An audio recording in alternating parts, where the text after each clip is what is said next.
ये पीटी का एग्जाम नौजवानों का शोषण है। ये पीटी का एग्जाम बंद होना चाहिए। प्रधानमंत्री बनने के लिए कोई योग्यता है? कोई परीक्षा पास करनी पड़ती है? विधायक बनने के लिए कोई परीक्षा पास करनी पड़ती है? सांसद बनने के लिए कोई परीक्षा पास करनी पड़ती है? शिक्षा मंत्री, स्वास्थ्य मंत्री, मुख्यमंत्री बनने के लिए कोई परीक्षा पास करनी पड़ती है? लेकिन एमए करके, पीएचडी करके, बीए पास करके, बीकॉम करके, इंजीनियरिंग करके भी अगर आपको लेखपाल बनना है तो सरकार पूछती है तुम्हारे अंदर योग्यता है कि नहीं, पहले पीटी का एग्जाम दो। ये पीटी का एग्जाम नौजवानों का शोषण है। ये पीटी का एग्जाम बंद होना चाहिए। हम कोई पीटी का एग्जाम नहीं देंगे। तुम्हारा लड़का जैसा धनिया बेच के हजारों करोड़ कमाएगा, उसकी योग्यता नहीं चेक करते। उसको बीसीसीआई का सचिव बना दिया, बेटा हजारों करोड़ क्रिकेट के नाम पे लूटो, अमित शाह के बेटे हो, चिंता करने की जरूरत नहीं। मुझे शर्म आती है उत्तर प्रदेश की आदित्यनाथ की सरकार पे, जो हमारे नौजवानों को जानवरों की तरह गाड़ी में भर के, बसों में भर के पिछले 2 दिनों से परीक्षा केंद्रों पर जाना पड़ रहा है। 1-1 हजार किलोमीटर दूर जाना पड़ रहा है। अरे ऐसे तो जानवर भी नहीं जाते जैसे तुम नौजवानों को लेकर जा रहे हैं। ये कहा गया कि पीटी की परीक्षा पास करनी पड़ेगी। युवाओं ने कहा क्यों पास करनी पड़ेगी? बोले तुम्हें अपनी योग्यता साबित करनी है। तुम लेखपाल बनने के काबिल हो कि नहीं हो, तुम क्लर्क बनने के काबिल हो कि नहीं हो, तुम अधीनस्थ चयन सेवा आयोग की भर्ती में सेलेक्ट होने के काबिल हो कि नहीं हो, पहले इसकी परीक्षा दो, तब लेखपाल की परीक्षा दे। पीटी की परीक्षा से कोई नौकरी नहीं मिलेगी आपको। पीटी की परीक्षा से इस उत्तर प्रदेश के नौजवानों को अपनी योग्यता साबित करनी है कि वो लेखपाल बनने के काबिल है।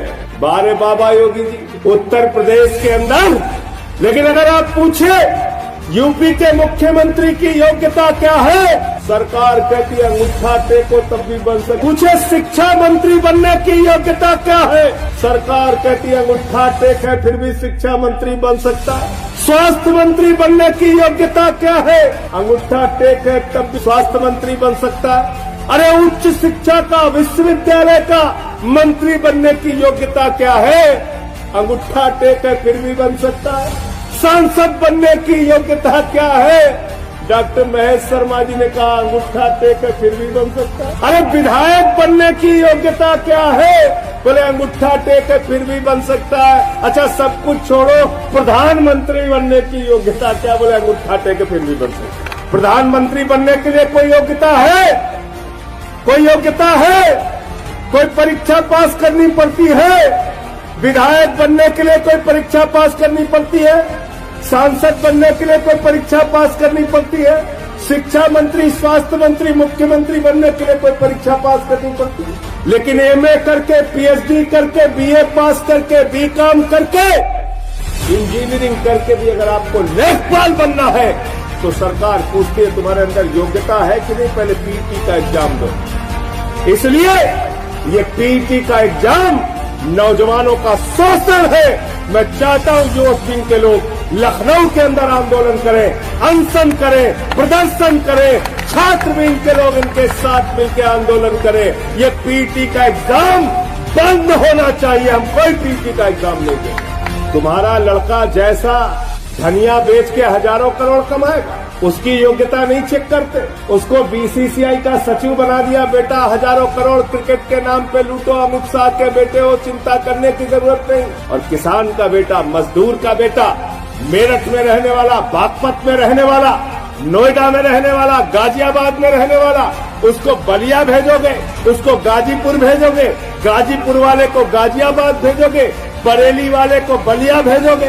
मुझे शर्म आती है उत्तर प्रदेश की आदित्यनाथ की सरकार पे, जो हमारे नौजवानों को जानवरों की तरह गाड़ी में भर के, बसों में भर के पिछले 2 दिनों से परीक्षा केंद्रों पर जाना पड़ रहा है।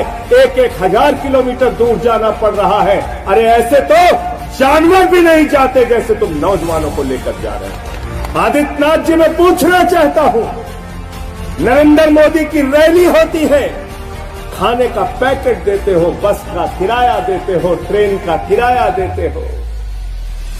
रैली होती है तो 5 स्टार का स्वागत देते हो, लेकिन जब नौजवान अपनी एक छोटी सी नौकरी के लिए परीक्षा देने के लिए जाता है, और परीक्षा भी नौकरी के लिए नहीं, नौकरी के काबिल है कि नहीं है इसकी योग्यता की परीक्षा देने जाता है, तो उसका शोषण करते।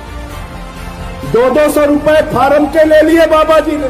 सोचो 37 लाख बच्चों ने अगर 2000 रुपए भी एवरेज खर्चा किया इस परीक्षा को देने के लिए, तो करीब करीब 740 करोड़ रुपए इस उत्तर प्रदेश के नौजवानों का लूट लिया गया।